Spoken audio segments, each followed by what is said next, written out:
कर्मयोग नामक तीसरे अध्याय की चर्चा गीताचार्य भगवान श्री कृष्ण समाप्त करते हैं।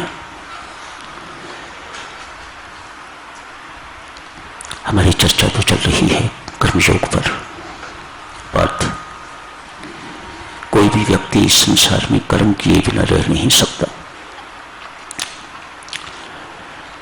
कर्म बंधन का कारण भी है और मोक्ष का साधन भी है। भगवान श्री कर्म को कर्मयोग बनाने की विधि समझा रहे हैं। इस कर्म को किस ढंग से किया जाए कि ये योग बन जाए, इसे ही कर्मयोग कहा जाता है। यही तीसरे अध्याय का शीर्षक भी है, कर्मयोग। उस दिन आपसे चर्चा की जा रही थी, क्रिया के कुछ दोष हैं, यदि इनका निवारण कर दिया जाए तो क्रिया कर्म दोषी नहीं रहते, बंधन का कारण नहीं रहते। प्रथम दोष था कर्म के प्रति आसक्ति, कर्म फल के प्रति आसक्ति, कर्तापन का अभिमान थी। चौथी बात, कर्म न करने में भी तेरी रुचि न हो, ये चौथी बात। भले ही हम इसको बहुत महत्व नहीं देते, लेकिन चौथी बात भी है, तब कर्मयोग बनता है। बहरहाल चौथी बात को हम न लेते हुए पहले तीन बातों की ही चर्चा करेंगे। पुनः सुनिए, कर्म करने में आसक्ति का त्याग, कर्म फल का त्याग, फलासक्ति का त्याग और कर्तापन के अभिमान का त्याग। इन तीन चीजों के त्याग से कर्मयोग बन जाता है, कर्म पूजा बन जाता है, भगवान को समर्पित करने योग्य पुष्प बन जाते हैं, पूजा की सामग्री बन जाता है। वही कर्म जो बंधन का कारण समझा जाता था। आसक्ति का त्याग, बिना आसक्ति के जो कर्म किए जाते हैं, ये जीवन जिया जाता है, उसे अनासक्त जीवन कहा जाता है। वास्तव में देखा जाए तो गीता जी का अभिप्राय ही यही है, अनासक्त रह के अपने कर्तव्य कर्म का पालन कीजिएगा। एक ही उपदेश, एक ही पंक्ति में यदि गीता जी का उपदेश कहना हो तो यही है ना, अनासक्त रह के अपने कर्तव्य कर्म का पालन कीजिएगा। जहां आसक्ति नहीं साधिक चलो, वहां कर्म अपने आप ही कर्तव्य बन जाता है, वहां अपने आप ही कर्म पूजा बन जाता है। आसक्ति अर्थात राग। अभी कितनी भारी निंदा करी है भगवान श्री ने राग और द्वेष की। एक न्यायाधीश है, उदाहरण देखिए, एक न्यायाधीश है, यदि उसका किसी के साथ राग है, मानो लगाव है, तो न्याय में पक्षपात होगा। यदि द्वेष है तो न्याय नहीं अन्याय होगा। तो राग द्वेष कितनी गंभीर दोष है। एक संसारी कहिए, एक कर्मयोगी कहिए, एक कर्तव्यनिष्ठ व्यक्ति कहिएगा, एक साधक कहिएगा, उसके जीवन में ये मुख्य दोष दो नहीं होने चाहिए। राग द्वेष, इनको दूर रखे, इनसे दूर रहे। राग द्वेष है तो देवियों सज्जनों, परमात्मा के दिए हुए दो अस्त्र शस्त्र। अस्त्र शस्त्र कभी अपने लिए नहीं हुआ करते, औरों के लिए हुआ करते हैं, अपने बचाव के लिए और औरों को मारने के लिए। इन्हीं को अस्त्र शस्त्र कहा जाता है ना। अस्त्र शस्त्र आदमी अपने पास किस लिए रखता है? इसलिए अपनी रक्षा कर सके और दूसरों का यदि हनन करना पड़े तो उनको हनन कर सके। हमारी मूर्खता कहिएगा, मूर्खता कहिएगा, इतनी ही है कि हमने उन दो अस्त्र शस्त्रों को दूसरों के लिए प्रयोग न करके लिए अपने लिए प्रयोग करना शुरू कर दिया है, तो फिर चोटें लगेंगी। यदि अस्त्र शस्त्र तलवार आप दूसरों के लिए प्रयोग करने की बजाय अपने लिए करोगे तो कटोगे, हाथ कटेगा, बाजू कटेगा, गर्दन कटेगी, इत्यादि इत्यादि। राग द्वेष इसी प्रकार के। इन्हें प्रयोग किसके लिए करना है? राग अर्थात परमात्मा से अनुराग। ये राग किस लिए दिया हुआ है? परमात्मा ने, परमात्मा की दी हुई चीज है, गलत नहीं हो सकती। गलती हमारी है कि हम उसका सदुपयोग कर रहे हैं या दुरुपयोग कर रहे हैं। राग द्वेष कोई गलती नहीं है। राग अर्थात परमात्मा से अनुराग कीजिएगा। राग आपको किस लिए दिया है कि अपनी प्रीति, अपना राग आप हर वक्त परमात्मा का राग अलापो, संसार का नहीं, पत्नी का नहीं, धन का नहीं, पुत्र का नहीं, पुत्री का नहीं, परमात्मा का राग अलापो। इसलिए आपको राग नामक गुण दिया हुआ है। द्वेष, जो चीजें कुसंग के प्रति द्वेष, विश्व के प्रति द्वेष, इनके प्रति द्वेष हो जाए तो जीवन सफल हो गया। तो ये राग और द्वेष का सदुपयोग है। हम सदुपयोग न करें, उनका दुरुपयोग करें तो फिर उनका भुगतान हमें भुगतना ही पड़ेगा। मोह ममता में घिर जाओगे, कोई निकालने वाला नहीं होगा। मोह ममता में घिर गए तो फिर आप कर्मयोगी तो नहीं हो सकोगे, आप अपने कर्तव्यों का पालन नहीं कर सकोगे। आसक्ति रहित कर्म, गीता जी क्या उपदेश दे रही है? आसक्ति रहित कर्म कीजिएगा। कैसे? जैसे आपके घर में एक नौकर है, नौकरानी है, आपने अपनी बच्ची के लिए आया रखी, हर वक्त बच्चा उसी के पास रहता है, बड़ा प्रेम ये आपको लगता है, उसे नहीं लगता। आपका बच्चा आया ने अपनी गोद में रखा हुआ है, उसे नहलाती है, धुलाती है, खिलाती है, पिलाती है, फीड देती है, सब कुछ करती है, सुंदर बनाती है उसे, चमकाती है उसे, लेकिन टिकी कहां हुई है? हर एक्शन जो इस बच्चे के साथ किया जा रहा है उसे अपना बच्चा याद आ रहा है। यहां उसे ये सब कुछ करके सुख नहीं मिल रहा, यहां तो उसे तनख्वाह लेनी है, बस इतना ही काम है, इसको कर्तव्य कहा जाता है। अनासक्त होकर कर्म वह कर रही है, उसकी दृष्टि कहां टिकी हुई है? अपने परिवार पर, अपने बच्चों पर दृष्टि टिकी हुई है। एक कुक है, घर में खाना बना रहा है, आपके घर में बहुत स्वादु खाना बना रहा है, तरह तरह का खाना बनाता है, आज बड़ी पार्टी है इसलिए बहुत कुछ बनाया है। मन में क्या है? आज अधिक खाना बनेगा, हो सकता है अधिक बचे भी, वह सारे का सारा खाना मेरे परिवार के लिए जाएगा। दृष्टि कहां है उसकी? यहां खाने बनाने में उसे सुख नहीं, यहां खाना बना के ढेर सारे लोगों को खिलाने में उसे सुख नहीं। सुख कहां है? सुख कहीं दूसरी जगह पर टिका हुआ है। इस संसार में रहते हुए देवियों सज्जनों, अपने कर्मों को करते हुए यदि आपकी दृष्टि, यदि आप भीतर से परमात्मा से जुड़े रहते हैं तो वह कर्म पूजा बन जाएगा, वह कर्म परमात्मा के लिए हो जाएगा, वह कर्म कर्मयोग हो जाएगा। बैंक में चलिए, एक कैशियर अपने हाथों से लाखों रुपये की ट्रांजैक्शन करता है, दे रहा है। कोई जमा करवाने वाला भी होगा, पर अधिक पैसे लेने वाले आते हैं, लाखों की संख्या में पैसे दे रहा है, उसे कोई फर्क नहीं पड़ता अपना क्या जा रहा है।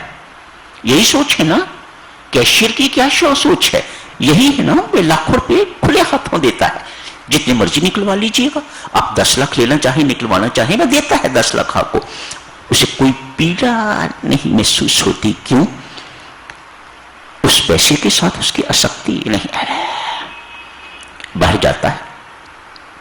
जाता है अपनी जेब में से कहीं 100 रुपये का एक नोट कम दिखाई देता है तो खोज शुरू कर देता है, मैं कहां भूल आया, मेरा एक 100 रुपया कम है, कहां गिर गया, चिंता शुरू हो जाती है। एक आसक्ति रहित कर्म है, दूसरा आसक्ति युक्त कर्म है। लाखों रुपये में काम करने वाला, खेलने वाला एक कैशियर, उसको बोलो इसमें से 100 रुपया अपनी जेब में डाल ले, पुलिस स्टेशन भेज दिया जाएगा। नहीं डाल सकता, अपना नहीं है। बैंक में जिस प्रकार से कैशियर रहता है, वही व्यक्ति एक घर में आके मैं और मेरा मेरा मेरा मेरा करना शुरू कर देता है। यदि वहां भी बैंक की तरह ही जीवन व्यतीत करता है तो कर्मयोगी है। अनासक्त कर्म, अनासक्त होके रहिएगा। अनासक्त व्यक्ति को, कर्मयोगी को कोई फर्क नहीं पड़ता कि वह श्री रामचंद्र में बैठा हुआ है, दुकान पर बैठा हुआ है, घर में बैठा हुआ है। हमारा व्यवहार इसलिए अलग है कि हम यहां अलग हैं, घर में जाके अलग हैं, दुकान पर जाके अलग हैं, दफ्तर में जाके अलग हैं। इसलिए हम उस लक्ष्य तक नहीं पहुंच पाते जहां पहुंचना चाहिए। कर्मयोगी बहुत पक्का होता है। याद रखो मेरी माता सच, यदि व्यक्ति अपने घर को छोड़ के बाहर कर्मयोग की चर्चा करता है तो पखंडी है।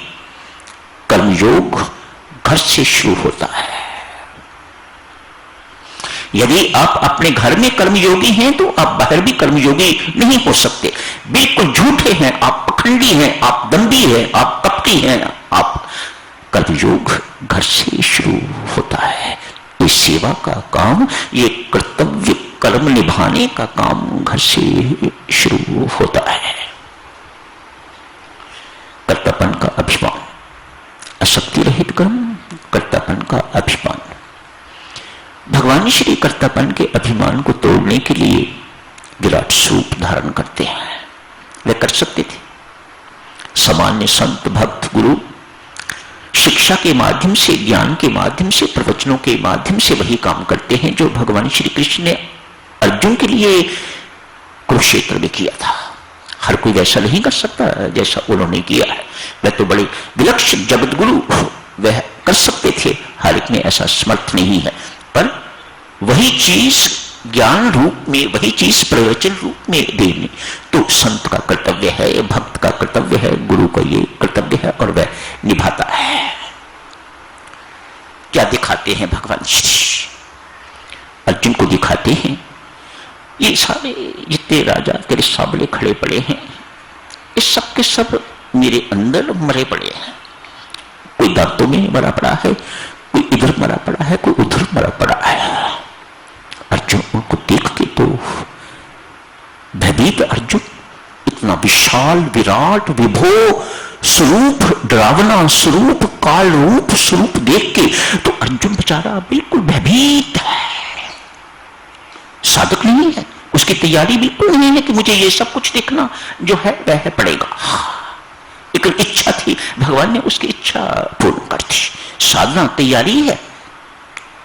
मां शेरावाली सामने आ जाए तो साधना तैयारी है कि आप शेर को देख के भयभीत ना हो जाए, ये साधना तैयारी है। अर्जुन साधक नहीं है, इसलिए भगवान का वह स्वरूप देखने के लिए तैयार नहीं है, भयभीत हो गया है। लेकिन भीतर से प्रसन्न है। जिनको मैंने मारना था मरे पड़े हैं, अब उन मरे हुओं को थोड़ी मारूंगा। भगवान श्री स्पष्ट करते हैं, पार्थ ये जो कुछ तू देख रहा है, जो कुछ तू कह रहा है कि ये सब मरे पड़े हैं, मैं इनको मरे हुओं को थोड़ी मारूंगा। आप मुझे कह रहे हो कि इनको मारूं, ये तो पहले मरे पड़े हैं। भगवान श्री इतना ही पूछते हैं, पार्थ ये तुम अपनी दृष्टि से देख रहे हो कि मेरी दृष्टि से देख रहे हो? याद है ना, अपना विराट स्वरूप दिखाने से पहले भगवान ने उन्हें दिव्य दृष्टि मानो अपनी दृष्टि दी थी। मेरी दृष्टि से देख, ज्ञान की दृष्टि से देख। संत महात्मा गुरु ये हमें दृष्टि अक्सर देते रहते हैं, लेकिन हमारी दृष्टि तो बहुत छोटी है, ज्ञान की दृष्टि बहुत बड़ी है। कल्पना करो देवी, इस घर में मृत्यु हो गई है किसी की, रोना धोना हो रहा है। जिस घर में रोना धोना है उनकी दृष्टि इतनी ही सीमित है कि हमारे घर में एक मृत्यु हो गई है। साथ वाले घर में या एक घर छोड़ के बाजे बज रहे हैं, क्या हुआ है वहां पर? जन्म हुआ। कोई ज्ञान की दृष्टि से देखने वाला व्यक्ति होगा तो उसे पता है जो इधर मरा है उसने उधर पुनर्जन्म ले लिया है, उसको कोई दुख नहीं है, ना ही उसे सुख है। अरे वो मर गया था, यहां जन्म ले लिया। लेकिन जिसकी दृष्टि सीमित है वह रो रहा है, दूसरे की दृष्टि इधर सीमित है तो वह बाजे बजवा रहा है। सीमित दृष्टि के खेल। जहां दृष्टि दिव्य है वहां न किसी प्रकार का सुख है न किसी प्रकार का दुख है। भगवान श्री ये बात उसे दिखा के तो उसके कर्तापन का अभिमान मिटा रहे हैं।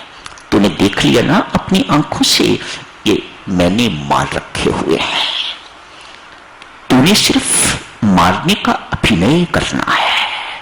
स्टेज पर खड़े होके मारना तूने ही है, मार मैंने रखे हुए हैं, लेकिन औरों को दिखाई दे कि तू मार रहा है, पार्थ मार रहा है। ये यश, ये श्रेय, ये शोभा मैं तुम्हें दिलाना चाहता हूं, ये परमात्मा की प्रभुता है।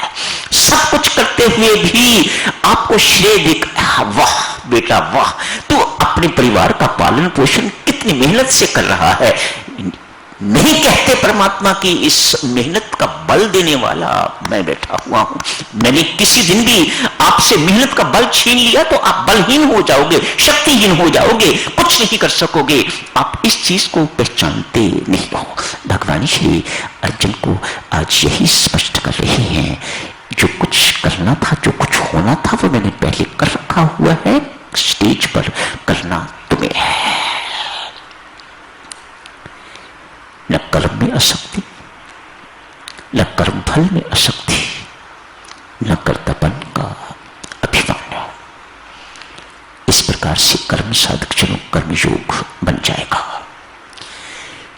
अगली बात जो है, कल नहीं परसों, कल मैं यहां नहीं हूंगा, परसों चर्चा की जाएगी परमेश्वर के लिए कर्म क्या है। वह कर्म भी कर्मयोग बन जाता है, परमात्मा का पूजन बन जाता है। ये क्या होता है, परसों करेंगे चर्चा। आज यही समाप्त करने की इजाजत दीजिएगा।